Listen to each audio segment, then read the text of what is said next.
Bem-vindo a mais um vídeo pregando a palavra do Senhor. Eu sou o comentarista Pastor Geraldo e estarei comentando o livro de Marcos, escrito pelo evangelista Marcos, intitulado Divórcio e o Novo Casamento. Assiste o vídeo até o fim, comente o vídeo. O seu comentário é muito importante para o crescimento do canal. E dê um like, se inscreva em meu canal. Antes de comentar o livro de Marcos, vamos fazer uma oração. Soberano e eterno Deus, nosso Pai, nós te pedimos, Pai, em nome de Jesus Cristo, abra, Pai, o meu entendimento, o meu intelecto, Senhor, e revele, Pai, a tua palavra. Revele, Senhor, a profundidade da tua palavra. E que esta palavra, ela venha trazer libertação, salvação e cura na vida daqueles que estão assistindo este vídeo em nome de Jesus Cristo. Abramos as nossas Bíblias no livro de Marcos, no capítulo 1 e 1 até o 8. Ele está escrito assim: princípio do Evangelho de Jesus Cristo, Filho de Deus, como está escrito no profeta Isaías: eis que eu envio o meu anjo ante a tua face, o qual preparará o teu caminho diante de ti. Voz do que clama no deserto: preparai o caminho do Senhor, endireitai as suas veredas. Apareceu João Batista no deserto e pregando o batismo de arrependimento para a remissão de pecado. E toda a província da Judéia e todos os habitantes de Jerusalém ia ter com ele, e todos eram batizados por ele no Rio Jordão, confessando os seus pecados. E João andava vestido de pelo de camelo e com um cinto de couro em redor os seus lombos, e comia gafanhotos e mel silvestre. E pregava, dizendo: após a mim vem aquele que é mais forte do que eu, do qual não sou digno de, abaixando-me, desatar a correia da sandália. Eu, em verdade, tenho-vos batizado com água, ele, porém, vos batizará com o Espírito Santo. O nascimento de João Batista foi anunciado pelo anjo Gabriel a Zacarias. A Bíblia vai dizer em Lucas, no capítulo 1, no versículo 11 ao versículo 25. Certo dia no templo de Jerusalém, Zacarias estava fazendo o seu trabalho de sacerdote, pois era a sua vez de fazer aquele trabalho diário, conforme o costume do sacerdote. Ele havia sido escolhido por sorteio para queimar incenso no altar, e por isso entrou no templo do Senhor. Durante o tempo em que o incenso queimava, o povo lá fora fazia oração. Então o anjo do Senhor apareceu em frente de Zacarias, de pé, do lado direito do altar. Quando Zacarias viu, ficou com medo e não sabia o que fazer. Mas o anjo lhe disse: não tenha medo, Zacarias, pois Deus ouviu as suas orações. O Senhor, Ele tem ouvido as suas orações. Ele está atento a cada palavra que saia da tua boca. No tempo de Deus, Ele entregará aquilo que você pediu para Ele. A Bíblia vai dizer em Isaías, capítulo 59, versículo 1, parte B: o ouvido de Deus não está agravado para que não possa ouvir. Ele está ouvindo as suas orações. A sua esposa vai ter um filho. e você porá o nome dele de João. O nascimento dele vai trazer alegria e felicidade para você e para muita gente, pois para o Senhor Deus, ele será um grande homem. Ele não deverá beber vinho nem cerveja, ele será cheio do Espírito Santo desde o nascimento e levará muitos israelitas ao Senhor, o Deus de Israel. Ele será mandado por Deus como mensageiro e será forte e poderoso como o profeta Elias. Ele fará com que pais e filhos façam as pazes e que os desobedientes voltem a andar no caminho direito e conseguirá preparar o povo de Israel para a vinda do Senhor. Então Zacarias perguntou ao anjo: como é que eu vou saber que isto é verdade? Primeiro, estou muito velho. Minha mulher também. O anjo respondeu: eu sou Gabriel, servo de Deus, e ele me mandou para falar com você, para lhe dar essa boa notícia. Você não está acreditando no que eu disse? Mas isso acontecerá no tempo certo. E porque você não acreditou, você ficará mudo e não poderá falar até o dia em que seu filho nascer. Enquanto isso, o povo estava esperando Zacarias e todos estavam admirados com a demora dele no templo. Quando saiu, Zacarias não podia falar. Então perceberam que ele havia tido uma visão no templo.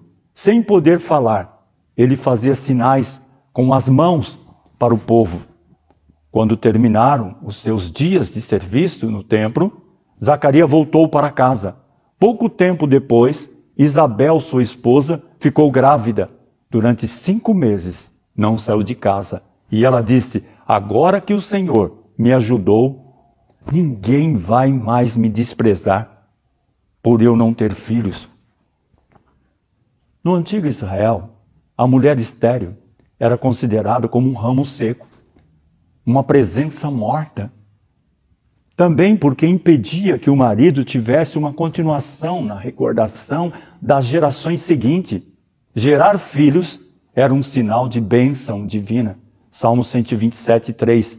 A incapacidade de gerar filho frequentemente era vista como um sinal de castigo divino.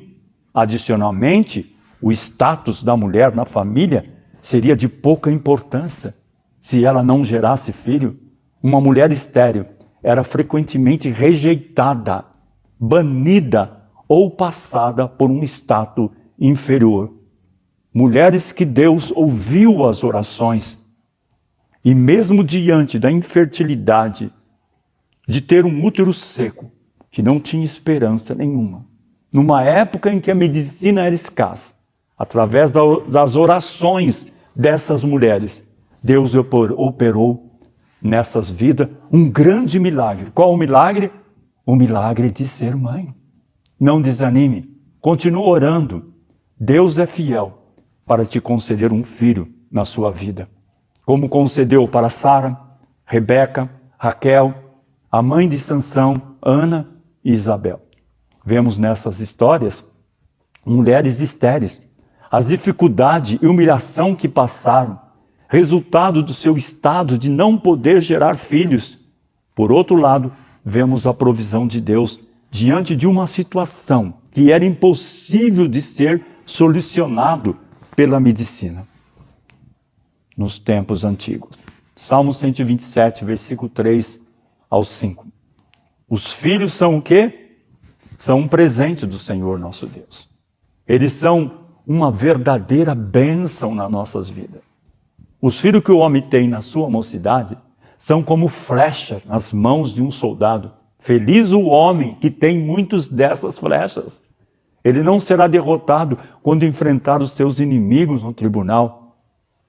Uma grande família, particularmente filho, era considerado uma grande alegria e uma bênção, ao passo que a mulher estéril era considerada maldita. Chegou o tempo de Israel ter a criança, e ela deu à luz a um menino.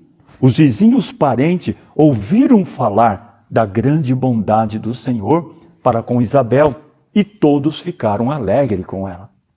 Quando o menino estava com 8 dias, vieram circuncidá-lo e queriam lhe dar o nome do pai, isto é, Zacarias. Mas sua mãe disse: não. O nome dele vai ser João. Então disseram: Isabel, mas você não tem nenhuma parente com esse nome. Aí fizeram sinal para o pai, perguntando que nome ele queria pôr no menino. Zacarias pediu uma taubinha de escrever. E escreveu: o nome dele é João. E mostrou para todos. E todos ficaram admirados.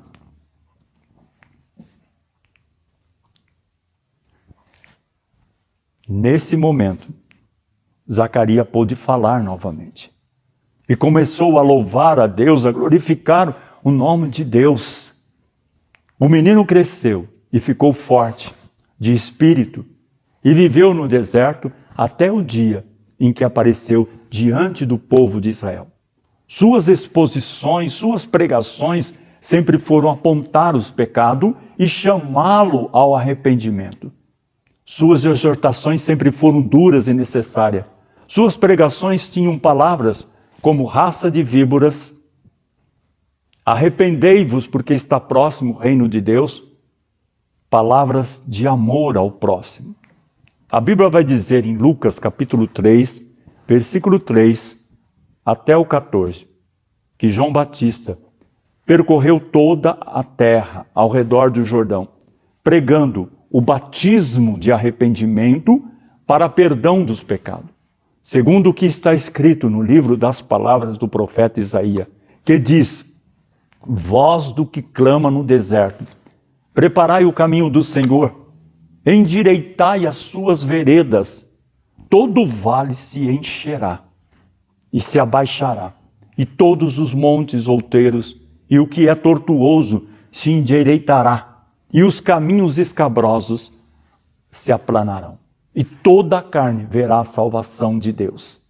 Dizia, pois, João, a multidão que saía para ser batizado por ele: raça de víbora, raça de cobras venenosas, quem vos ensinou a fugir da ira que está para vir?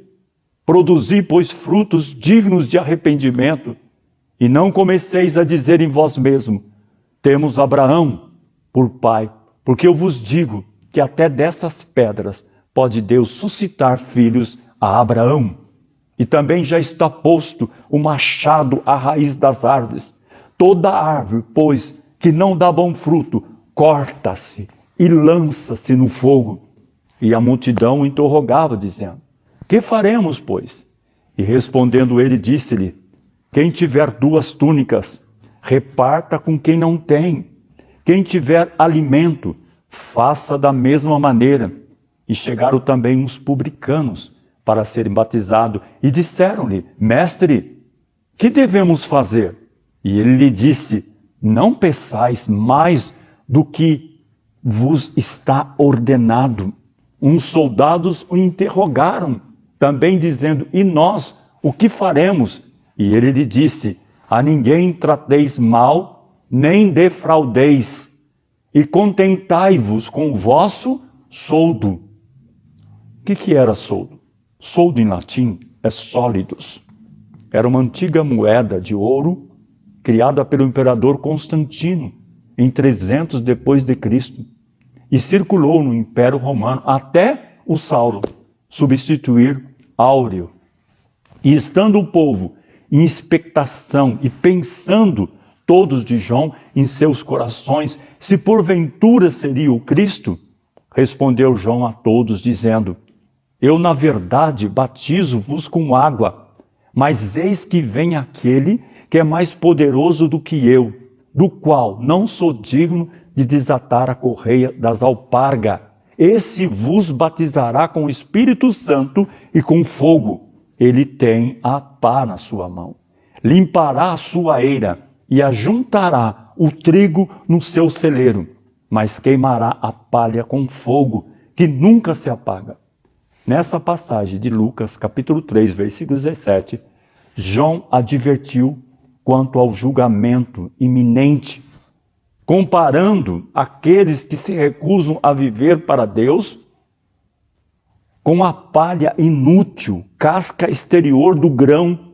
Em contrapartida, comparou os que se arrependem e corrigem seu modo de vida ao grão nutritivo. A pá é uma ferramenta usada para pegar o trigo. Ela ajuda a separar a semente das cascas. As cascas são lançadas no fogo, que nunca se apaga, ou seja, no lago de fogo, e assim ademoestando. Muitas outras coisas também anunciava ao povo. Sendo, porém, tetrarca Herodes repreendido por João Batista, por causa de Herodias, mulher de seu irmão Felipe, e por todas as maldades que Herodes tinha feito. Pois Herodes tinha mandado prender João, amarrar as suas mãos e jogá-lo no cárcere. Ele havia feito isto por causa de Herodia, esposa de seu irmão Felipe, pois João Batista tinha dito muitas vezes a Herodes: pela nossa lei, você é proibido de casar com Herodias. Herodes queria matá-lo, mas tinha medo do povo, pois eles achavam que João era profeta. No dia do aniversário de Herodes, a filha de Herodias dançou diante de todos. Ele gostou tanto, mas tanto, que prometeu à moça: juro que darei tudo o que você me pedir. Seguindo o conselho da sua mãe, ela pediu: quero a cabeça de João Batista num prato agora mesmo. O rei Herodes ficou triste, mas por causa do juramento que havia feito na frente dos convidados, ordenou que o pedido da moça fosse atendido e mandou que cortassem a cabeça de João Batista no cárcere, e aí trouxeram a cabeça num prato e entregaram para a moça, e ela a levou para sua mãe. Então os discípulos de João vieram, levaram o corpo dele e sepultaram. Depois foram contar isso a Jesus. A questão é: por que decapitaram a cabeça de João Batista? Porque ele disse para Herodes que não era lícito possuir a mulher de seu irmão Felipe.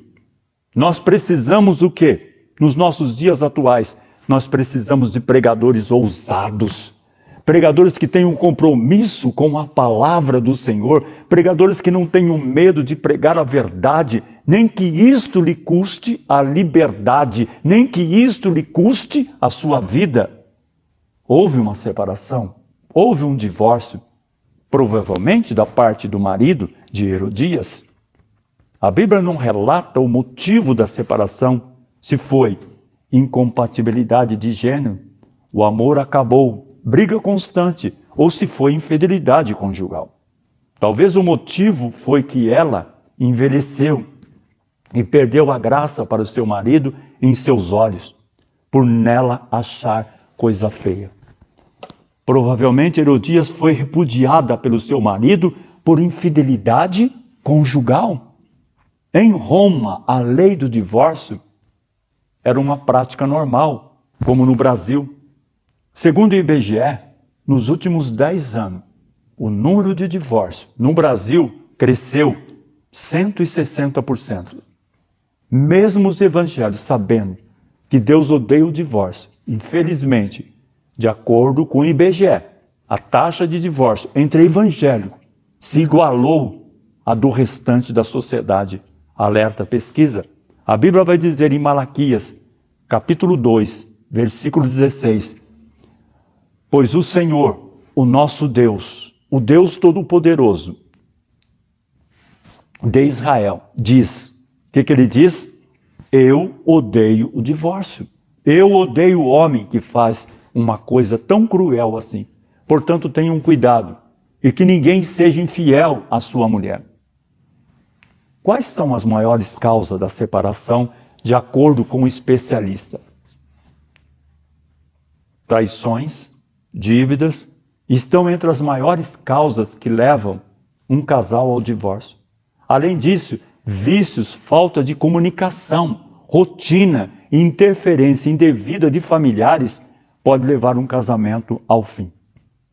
Após ser repudiada por seu marido, Herodes casou com Herodias, sua cunhada, mulher de seu irmão Felipe. A Bíblia vai dizer em Marcos, capítulo 6, versículos 17 e 18: porquanto o mesmo Herodes mandara prender a João e encerrá-lo, manietado no cárcere, por causa de Herodia, mulher de Felipe, seu irmão, porquanto tinha casado com ela. Se Herodes era casado com Herodias, por que João Batista disse para Herodes que não era lícito possuir a mulher de seu irmão, já que a lei de Roma permitia o divórcio? Por qualquer motivo?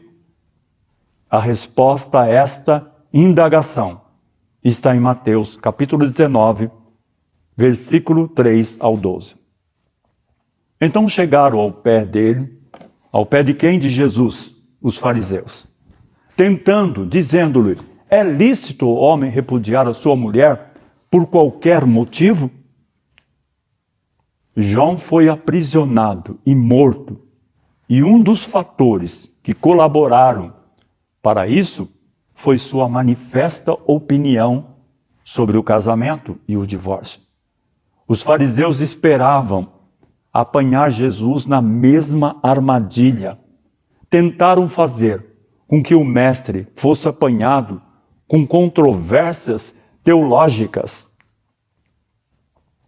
Ele, porém, respondendo, disse-lhes: não tendes lido que aquele que o fez, no princípio, macho e fêmea, o fez, e disse: portanto, deixará o homem, pai e mãe, e se unirá à sua mulher. Jesus está dizendo que o casamento, ele é o quê? Heterossexual. O casamento é entre um homem e uma mulher, e não homoafetivo, homem com homem. Deus abomina o casamento de homem com homem, ou o casamento de mulher com mulher. Isso não é uma ideologia, nem filosofia. Está escrito nas Escrituras, no livro de Levítico, capítulo 18, versículo 22. Com homem não deitarás, como se fosse mulher. A abominação é, e também está escrito no capítulo 20, versículo 13 de Levítico, quando também um homem se deitar com outro homem como mulher, ambos fizeram abominação. É bem verdade que não é somente a relação sexual de homem com homem que é abominação. Em Levítico capítulo 18, versículo 20, fala sobre uniões, no plural, uniões abomináveis. Nem te deitarás com a mulher de teu próximo para a cópula, para te contaminares com ela. Nem te deitarás com um animal, para te contaminares com ele. Nem a mulher se porá perante o animal, para juntar-se com ele. Confusão é. Esses são só alguns versículos que eu citei. Talvez você possa estar perguntando, mas por que você frisou mais o capítulo 18, o versículo 22? Eu frisei mais o capítulo 18, versículo 22, onde fala: com homem te não deitarás como se fosse mulher. A abominação é. Por quê? Para mostrar dentro da Bíblia que o casamento de homem com homem é abominação. O casamento, ele é monogâmico. Por quê? Porque no jardim do Éden, Deus fez somente uma mulher para o homem. Se o casamento fosse poligâmico, Deus tinha feito várias mulheres para Adão. Monogâmico é a condição daquele que tem um só parceiro. E é uma forma de matrimônio que ocorre entre o homem e uma mulher. E disse, portanto, deixará o homem pai e mãe, e se unirá à sua mulher. Não está escrito, deixará o homem pai e mãe, e se unirá a seu homem. Está escrito que a união é homem com mulher, e os dois se tornarão uma só carne. Jesus está dizendo que os dois se tornarão uma só carne no vínculo sexual. Vínculo é aquele que se liga a duas pessoas. Eu acredito que se tornar os dois como uma só carne está ligado à relação sexual. Por quê? Porque o apóstolo Paulo vai dizer em uma das tuas epístolas, 1 Coríntios, capítulo 6, versículo 16, ou não sabeis vós o que se ajunta com a meretriz, faz-se um corpo com ela? Porque serão, disse, dois numa só carne. Assim, não são mais dois, mas um só, uma só carne. Portanto, o que Deus ajuntou, não separe o homem. Jesus está dizendo que o casamento é indissolúvel. O casamento é para a vida inteira. A única coisa que dissolve o casamento é a morte de um dos cônjuges. A Bíblia vai dizer em Romanos, capítulo 7, versículo 3, de sorte que vivendo o marido será adúltera se for do outro marido, mas morto o marido, livre está da lei, assim não será adúltera se for do outro marido. Disseram-lhe eles, quem? Os fariseus. Então por que mandou Moisés dar-lhe carta de divórcio e repudiá-la? A Bíblia vai dizer em Deuteronômio, capítulo 24, 1, 4. Moisés disse ao povo, pode acontecer que um homem case, mas depois de algum tempo não goste mais da esposa, porque há nela alguma coisa que não agrada a ele. Neste caso, ele deve preparar um documento de divórcio e entregá-lo à esposa e mandá-la embora. Dentro desse texto que Moisés escreveu, vemos que o homem se separava da mulher por qualquer motivo. Por isso que os fariseus disseram para Jesus que poderia separar por qualquer motivo. A refeição não ficou boa, era motivo para o divórcio. A mulher respondeu meio áspero, era motivo para o divórcio. Disse-lhe ele, quem disse? Jesus. Moisés, por causa da dureza dos vossos corações, vos permitiu repudiar as vossas mulheres. Mas ao princípio não foi assim. A dureza do coração do homem tem causado dores e tristeza no decorrer da história. Desde Adão até Moisés e até nossos dias, somos vítimas desse endurecimento do coração. Por esse motivo, Moisés permitiu que fosse dado carta de divórcio. Deuteronômio capítulo 24, versículo 1 ao 4. Mas é importante ressaltar que Jesus está mencionando que o divórcio foi permitido não por ser o plano perfeito de Deus, mas porque o homem e a mulher se contaminaram com o pecado, ficando com o coração endurecido. Quando Moisés instituiu a lei civil sobre o divórcio, determinando que o homem que quisesse se separar da mulher tinha que escrever uma carta. Antes, nem isso precisava. Foi um grande avanço. Tudo para proteger a mulher contra os caprichos dos homens.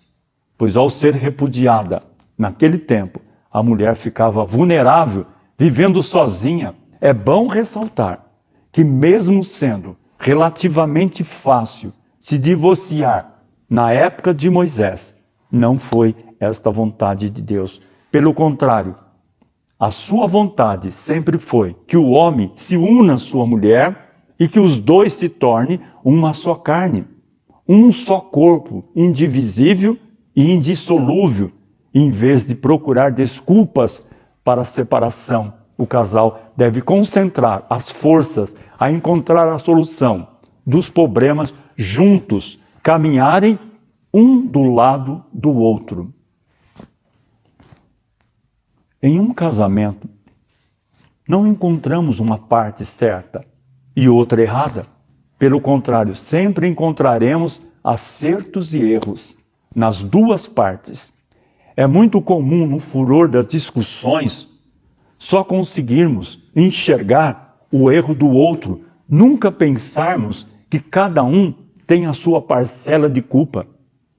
Tudo pode se resolver se colocarmos os nossos corações diante de Deus para que Ele mesmo nos revele aonde estamos errando.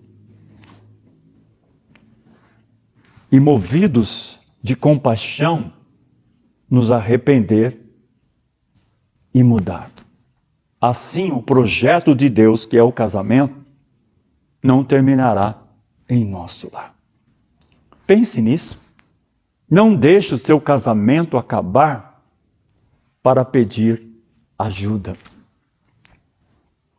Eu vos digo, porém, que qualquer que repudiar a sua mulher, não sendo por causa de fornicação, ou seja, adultério, e casar com outra, comete adultério. E o que casar com a repudiada, também comete adultério. Dentro desse texto, encontramos uma cláusula receptiva, a não ser por infidelidade conjugal, adultério. Jesus está dizendo que se minha esposa me trair com outro homem, eu estou livre para casar com outra mulher. Ou seja, eu tenho direito de contrair novas núpcias. Já a minha esposa, a traidora, não poderá casar de novo. Se o fizer, estará cometendo adultério. E quem casar com ela, estará adulterando. Se eu quiser separar da minha esposa e não tiver motivo para separar dela, ou o motivo seja simplesmente incompatibilidade de gênero, numa linguagem bem comum, a incompatibilidade de gênero acontece quando duas pessoas não se entendem mais. Têm pensamentos e atitudes diferentes no relacionamento. Isso pode acontecer entre irmãos, colega, em especiais entre casais. Na verdade, muitos casais estão se separando alegando incompatibilidade de gênero. O amor se esfriou. Eu não sinto mais nada por ele. Neste caso, se eu divorciar da minha esposa e casar de novo com outra mulher, estou cometendo adultério. E se a minha esposa também casar com outro homem, ela estará cometendo adultério. Eu posso separar da minha esposa. Eu não sou obrigado a viver com ela nessa situação. Você pode separar da sua esposa. Segundo o apóstolo Paulo, 1 Coríntios capítulo 7, 10. Para os que estão casados, tem um mandado. Um mandamento. Ele está falando, não é meu mandamento. Não é mandamento do apóstolo Paulo. É mandamento do Senhor nosso Deus. Que a mulher não se separe do marido. Porém, se ela separar-se, não case de novo. Ou então, que faze as pazes com o marido e que o homem não divorcie da sua esposa. Então você pode separar da sua esposa se você quiser. Mas o problema, não houve adultério. O motivo é simplesmente incompatibilidade, não se dá bem. Você pode separar. Mas o que a Bíblia está dizendo? Você não pode casar de novo. Você tem que ficar sem casar. Ou que você vá lá e reconcilie com a sua esposa. Isso não é motivo para se separar. Jesus disse em Mateus, capítulo 5, versículo 28. Mas eu lhe digo, quem olhar para uma mulher e desejá-la, possuí-la, já cometeu adultério no seu coração. Jesus está dizendo que eu não preciso levar uma mulher para a cama, para ter relações sexuais com ela. basta desejá-la e possuí-la em meu coração, que eu já cometi adultério. A maioria dos homens já tiveram sonhos eróticos por olhar e desejar uma mulher em seu coração. A Bíblia vai dizer, em Jó, capítulo 31, versículo 1, Jó diz, eu fiz um concerto com os meus olhos, fiz uma aliança com os meus olhos. Como, pois, o fixaria numa virgem? Jó observava o padrão de santidade interior que Cristo expressou no Sermão da Montanha, Mateus 5, 28. Jó tinha feito um concerto com seus olhos para evitar desejos sexuais estimulantes de quem olha fixamente com malícia para uma jovem. Ele sabia que a sensualidade desagradaria ao seu Senhor e arruinaria a sua vida espiritual. Disseram-lhe seus discípulos, discípulos de Jesus, se é assim a condição do homem relativamente à mulher, não convém casar. Ele, porém, lhe disse, nem todos podem receber esta palavra, mas só aqueles a quem foi concedido. Jesus fala de 3 tipos de eunuco. Os de nascimento, que podem ser aqueles que nasceram com defeitos que os impedem de ter vida sexual. Segundo, os feitos pelos homens, que no literal seriam os que foram castrados, mas que também poderia se aplicar aos que não conseguem ter um relacionamento devido à exigência da sociedade que o exclui. Terceiro, os eunucos, que por amor ao reino de Deus, que eu entendo, seriam os que se dedicaram mais à obra, decidiram não se casar, como foi o apóstolo Paulo. A vantagem do eunuco em relação ao solteiro, segundo o apóstolo Paulo, é que o eunuco pode se dedicar por inteiro, sem distrações, enquanto o casado se dedica com restrições. O solteiro cuida das coisas do Senhor, em como há de agradar ao Senhor. Mas o que é casado cuida das coisas do mundo, em como há de agradar a mulher. A diferença entre a mulher casada e a virgem. A solteira cuida das coisas do Senhor para ser santa, tanto no corpo como no espírito. Porém, a casada cuida das coisas do mundo e como há de agradar ao marido. 1 Coríntios 7, 32 ao 34.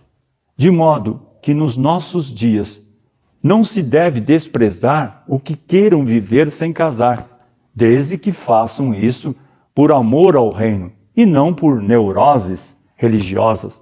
Basta que entendamos que para servir ao Senhor não é obrigatório ser solteiro, mas que sendo solteiro pode dedicar-se mais do que sendo casado. Porém, se alguém gostaria de ser eunuco, mas não se sente à vontade para isso, a maioria, imagino, fica a permissão de Paulo. Por causa da prostituição, cada um tenha a sua própria mulher e cada um tem o seu próprio marido. 1 Coríntios capítulo 7, 2. Jesus estava falando sobre a responsabilidade do casamento, de que o homem não devia se casar para depois se separar sem motivo, por futilidade. É por isso que os discípulos disseram que então não convinha casar. Aí Jesus disse que nem todos podem receber esta palavra, mas somente a quem foi concedido. O que Jesus quis dizer é que realmente ao homem é possível viver sem casar, sendo eunuco por amor ao reino de Deus, mas que nem todos têm condições para tal.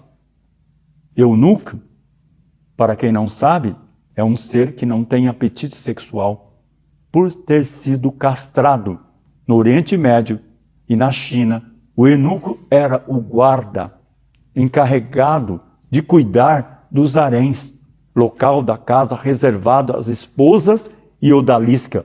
Para se tornar eunuco, O homem guardião era escolhido pela incapacidade sexual que poderia ser causado por um problema congênito ou por ter sido sujeito à castração.